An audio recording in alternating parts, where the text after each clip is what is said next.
안녕하세요 여러분, 칸나 ASMR입니다. 오늘 저는 여러분들께 책 한 권 읽어드리려고 해요.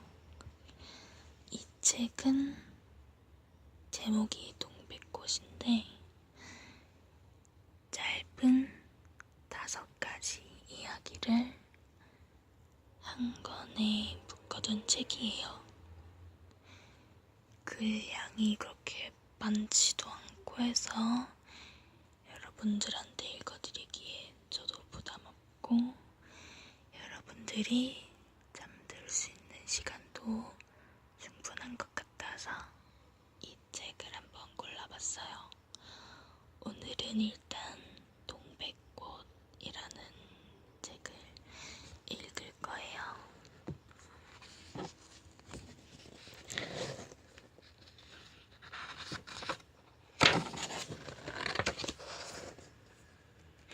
여기 예쁘게 꽃이 이렇게 있어요.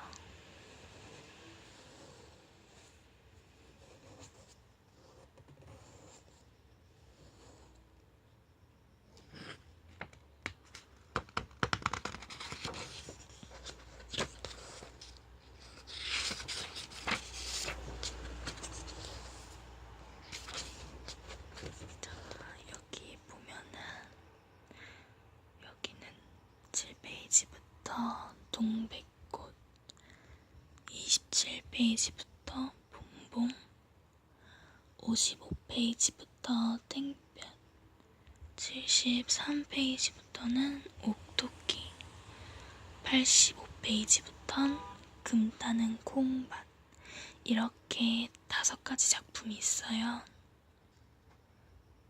이 5가지 작품 중 오늘은 동백꽃이라는 작품을 읽어볼게요.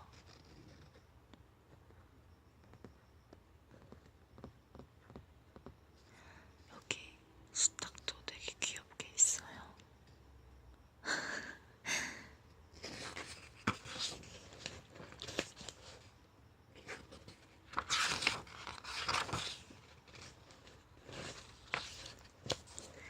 동백꽃.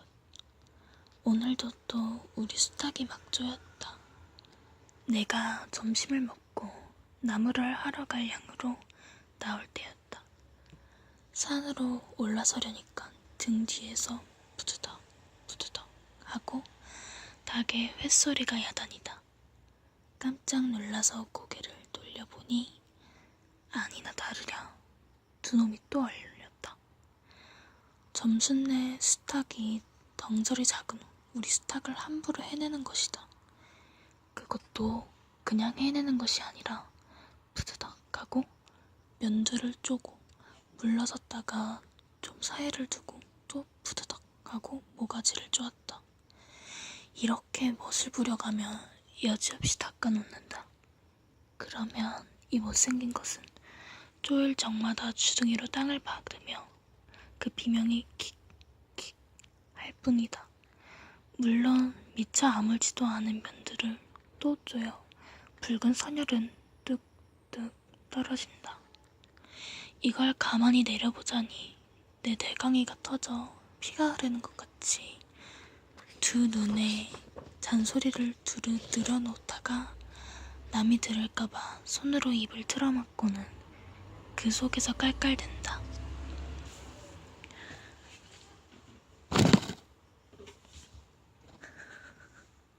죄송해요. 별로 웃을 것도 없는데 날씨가 풀리더니 이놈의 계집애가 미쳤나 하고 의심하였다. 게다가 조금 뒤에는 제 집길을 할금할금 돌아보더니 행주치마의 속으로 꼈던 바른 손을 뽑아 나의 턱 밑으로 불쑥 내미는 것이다. 언제 구웠는지 아직도 더운 김이 획 끼치는 굵은 감자 3개가 손에 뿌듯이 쥐었다. 너 집엔 이거 없지? 하고 생색 있는 큰 소리를 하고는 제가 준 것을 남이 알면 큰일 되니 여기서 얼른 먹어버리란다. 그러고 또 하는 소리가 너 봄 감자가 맛있단다. 난 감자 안 먹는다. 너나 먹어라. 나는 고개도 돌리지 않고 일하던 손으로 그 감자를 돌아 어깨너머로 쓱 밀어버렸다.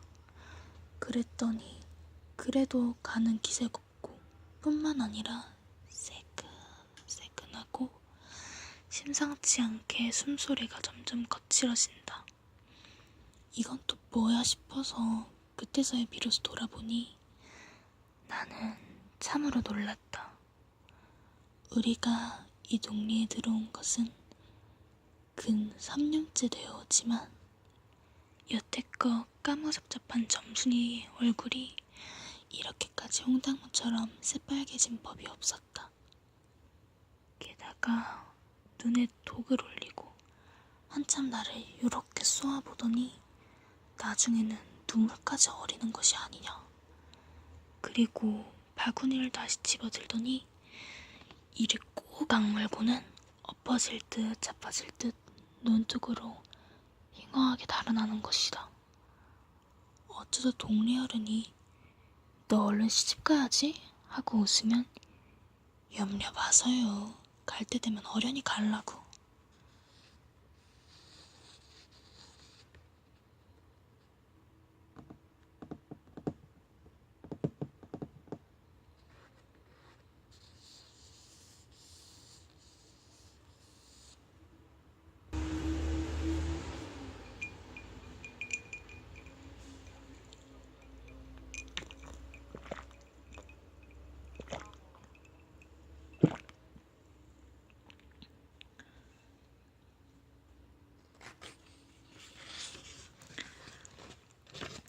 이렇게 천연덕스럽게 받는 점순이었다.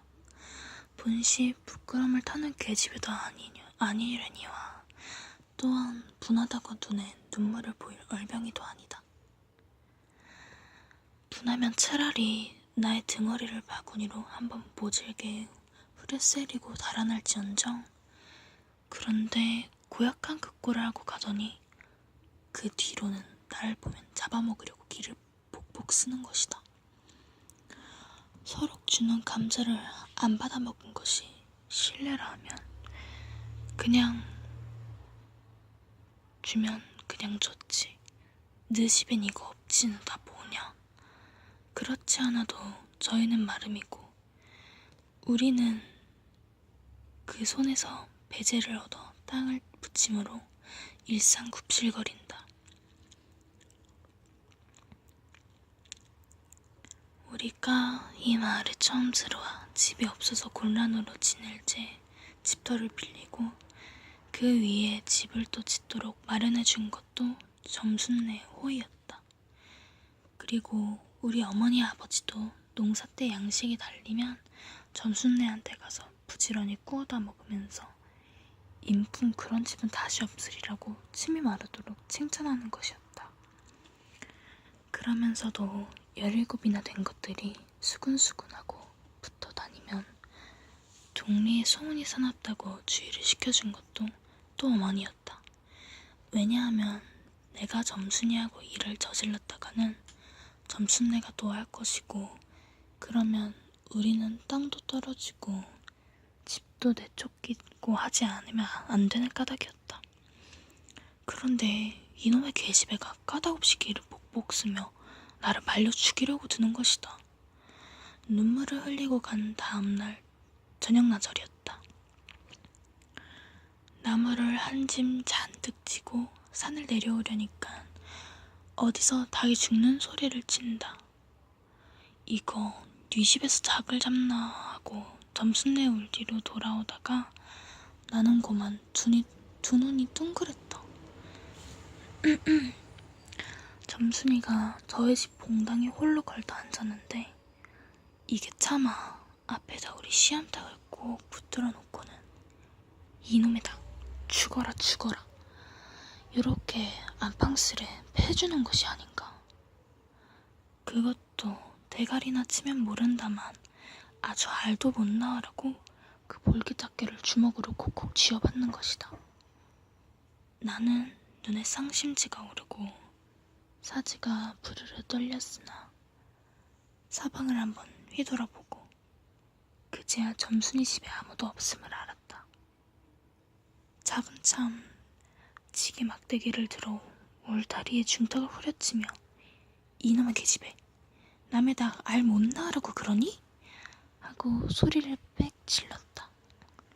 그러나 점순이는 조금도 놀라는 기색이 없고 그대로 의젓이 앉아서 제 닭 가지고 하듯이 또 죽어라 죽어라고 패는 것이다. 이걸 보면 내가 산에서 내려올 때를 겨냥해 가지고 미리부터 닭을 잡아 가지고 있다가 너 보란 듯이 내 앞에서 죄 지르고 있음이 확실하다. 그러나 나는 그렇다고 남들의 집에 뛰어들어가 계집애하고 싸울 수도 없는 노릇이고 행편이 썩 불리함을 알았다. 그래, 닭이 맞을 적마다 지게막대기로 울타리나 후려칠 수밖에. 별 도리가 없다. 왜냐하면 울타리를 치면 칠수록 울섭이 물러앉으며 뼈대만 남기 때문이다. 하나 아무리 생각하여도 나만 미치는 노릇이다.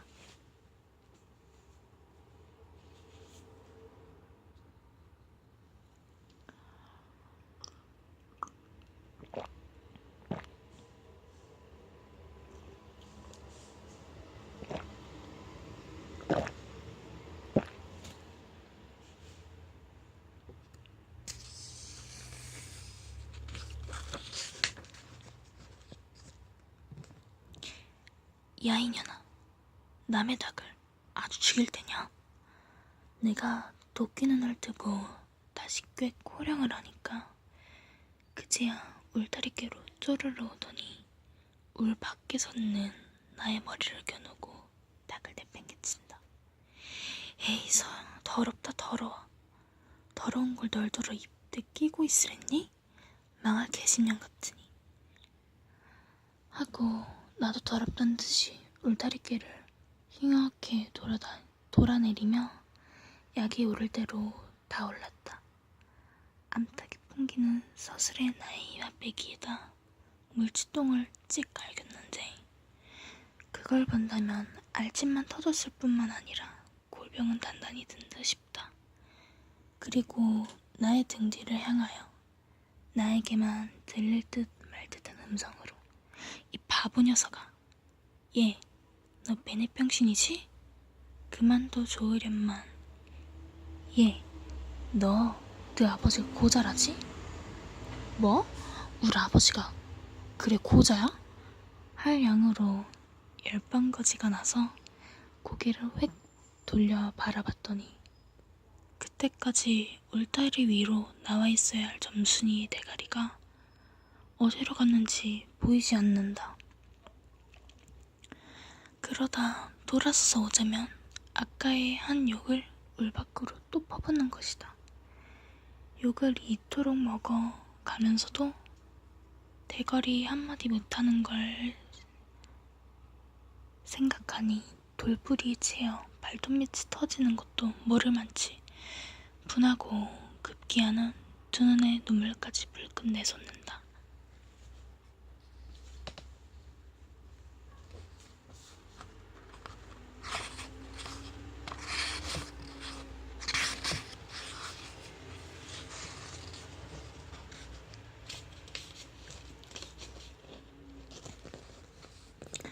그러나 점순이의 치매는 이것뿐이 아니다. 사람들이 없으면 틈틈이 제 집 수탉을 몰고 와서 우리 수탉과 쌈을 붙여놓는다. 제 집 수탉은 썩 험상궂게 생기고 쌈이라면 회를 치는 고르을에 이길 것을 알기 때문이다. 그래서 툭하면 우리 수탉이 면두며 눈깔이 피로 흐르드하게 되도록 해놓는다. 어떤 때에는 우리 수탉이 나오질 않으니까 요놈의 계집애가 모이를 쥐고 와서 깨어내다가 쌈을 붙인다. 이렇게 되면 나도 다른 배차를 차리지 않을 수가 없다. 하루는 우리 수탉을 불 들어가지고 넌지시 장독계로 갔다. 쌈닭에게 고추장을 먹이면 병든 황소가 살모사를 먹고 용 쓰는 것처럼 기운이 뻗친다 한다. 장독에서 고추장 한 접시를 떠서 닭 주둥아리로 밀어 들이밀고 먹여보았다. 닭도 고추장에 맛들였는지 거스르지 않고 거진 반 접시 턱이나 곧잘 먹는다. 그리고 먹고 금세는 용을 못 쓸 터이므로 얼마쯤 기운이 들도록 회 속에다가 두었다.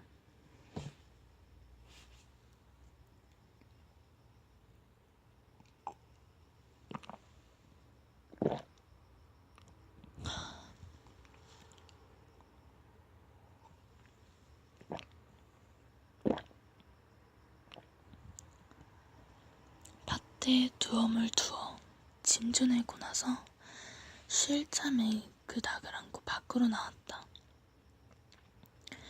마침 밖에는 아무도 없고 점순이만 저희 울 안에서 헌옷을 뜯는지 혹은 솜을 터는지 웅크리고 앉아서 일을 할 뿐이다.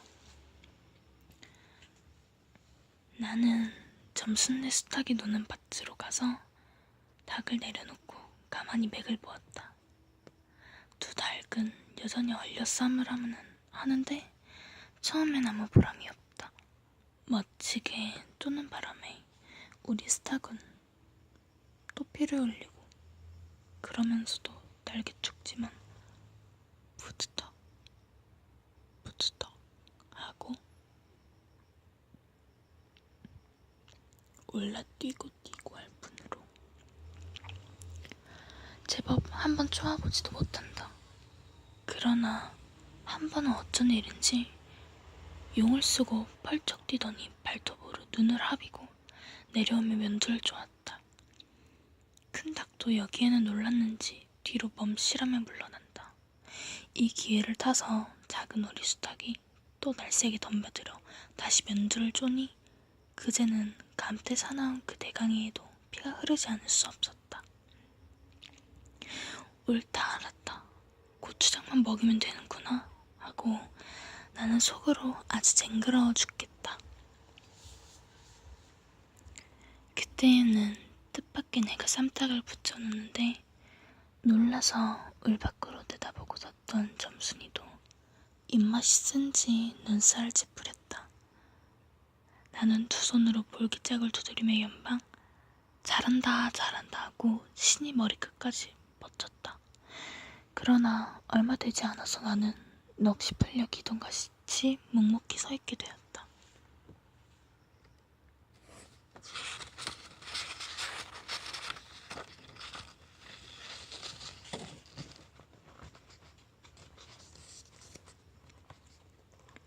왜냐하면 큰 닭이 한번 쪼인 안가품으로 호들갑스레 연거푸 쪼는 서슬에 우리 수탉은 찔끔 못하고 맞고 있는다.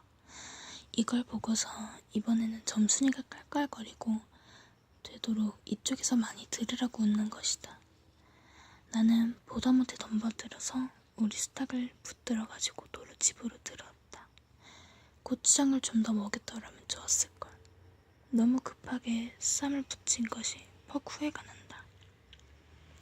장독계로 돌아와서 다시 턱 밑에 고추장을 들이댔다. 흥분으로 말미암아 그런지 당최 먹질 않는다. 난 할일 없이 닭을 반드시 누이고 그 입에다가 관련 물부리를 물렸다. 그리고 고추장 물을 타서 그 구멍으로 조금씩 들이부었다. 닭은 좀 괴로운지 킥킥하고 재채기를 하는 모양이나 그러나 당장의 괴로움은 매일같이 피를 흘리는데 될 게 아니라 생각하였다. 그러나 한두 송지가량 고추장물을 먹이고 나서는 나는 그만 풀이 죽었다. 싱싱하던 닭이 왜 그런지 고개를 살며시 뒤틀고는 소나기에서 뻗어지는 것이 아닌가. 아버지가 뭘까 해서 얼른 회에다 감춰두었더니 오늘 아침에서야 겨우 정신이 든 모양 같다. 그랬던 걸 이렇게 오다 보니까 또 쌈을 붙여놓으니 이 망할 계집애가 필연 우리 집에 아무도 없는 틈을 타서 제가 들어 회에서 꺼내 가지고 나간 것이 분명하다. 나는 다시 닭을 잡아다가 가두고 염려는스러우나 그렇다고 산으로 나무를 하러 가지 않을 수도 없는 형편이었다. 소나무 색쟁이를 따며 가만히 생각해보니 암만 해도 9년의 목장 강의를 돌려놓고 싶다. 이번에 내려가면 망할년 등줄기를 한번 되게 후려치겠다 하고 싱둥벙둥 나무를 지고는 불이 나게 내려왔다.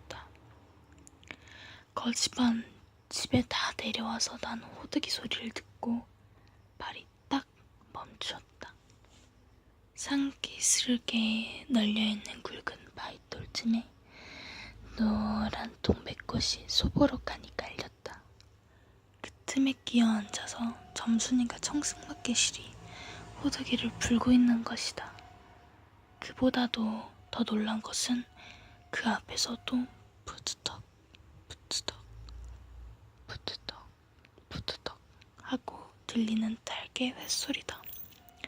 필연코 유년이 나의 약을 올리느라고 또 닭을 잘 집어내다가 내가 내려올 길목에다 쌈을 시켜놓고 저는 그 앞에 앉아서 천연스레 호두기를 불고 있음에 틀림없으리라.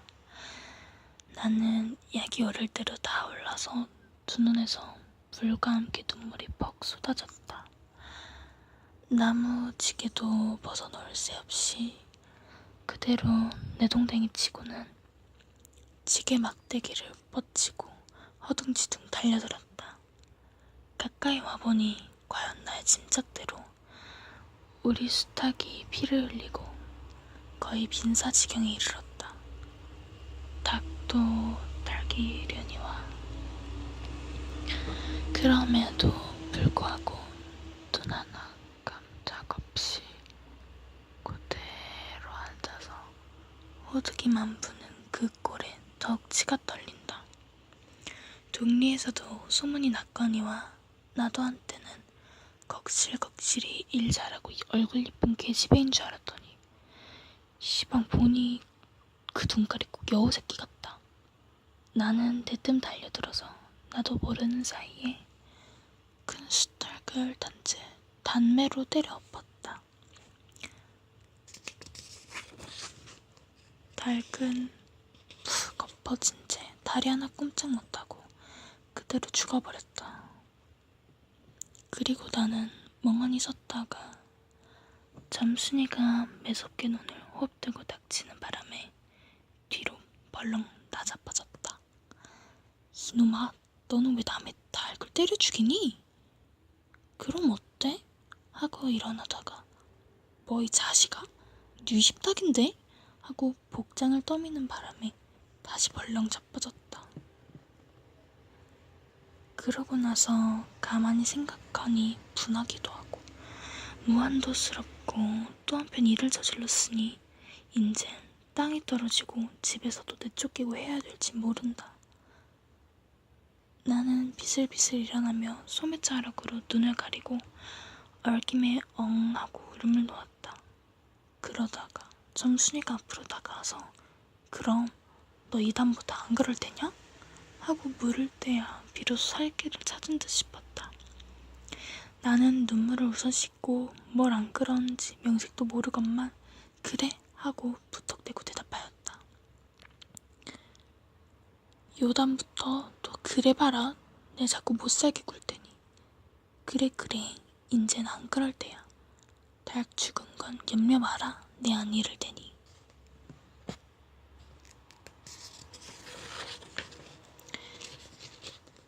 그리고 멋에 떠다 밀렸는지 나의 어깨를 집은 채 그대로 퍽 쓰러진다.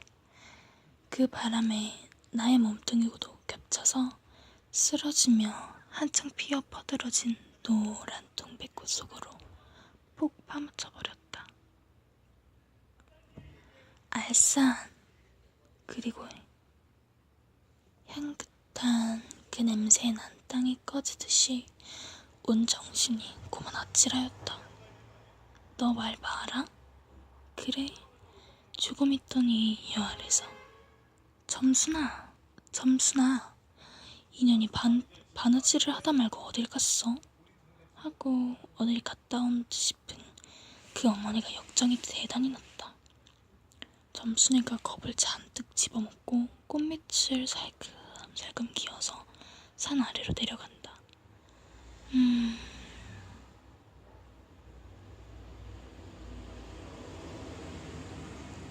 나는 바위를 끼고 엉금엉금 기어서 산 위로 치빼지 않을 수 없었다.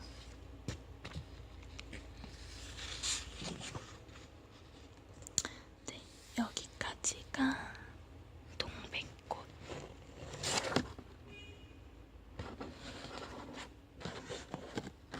여기까지가 동백꽃이라는 책이었습니다. 네, 이 꽃들이 동백꽃이라는 꽃인가 봐요.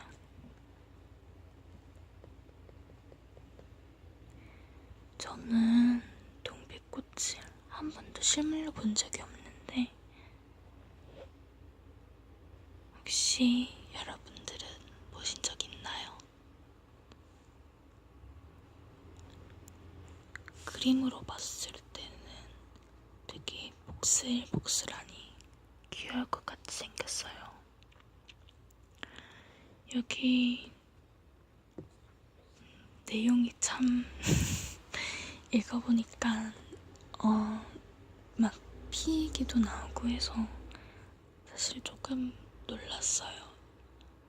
이 책이 중학생 정도를 위한 책이라고, 초등학생인가 중학생 위한 책이라고 했는데 피 얘기가 조금 많이 나와서 약간 당황을 했었지만